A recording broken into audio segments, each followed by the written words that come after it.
నేను నిన్ను భద్రంగా కాపాడెదను. ఇర్మియా 40:4. నీతిమంతులకు, నిజాయితీపరులకు, యథార్థవంతులకు, నిస్వార్థపరులకు, మంచి మనసున్న దేవుని బిడ్డలకు దేవుని కాపుదల ఎల్లవేళలా ఉంటుంది.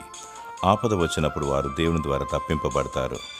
దేవుని నెరగని వారు, స్వార్థపరులు, నమ్మించి హాని తలపెట్టేవారు, దురాశతో దోచుకునేవారు ఆపద వచ్చినప్పుడు దాని నుండి తప్పించుకొనలేరు. నీ పొరుగు వారిని ప్రేమిస్తూ సాటి మానవునికి మేలు చేయాలి. అన్నిటికంటే అందరికంటే దేవుని ఎక్కువగా ప్రేమించాలి. ఆయనకు లోబడాలి. దేవుడు నిన్ను కాపాడి భద్రపరుస్తాడు. నిన్ను నీవు ప్రభువుకు సమర్పించుకో. ఆత్మతో సత్యంతో దేవుని ఆరాధించు. దుష్టుడు పారిపోతాడు. దేవుడు నమ్మదగినవాడు.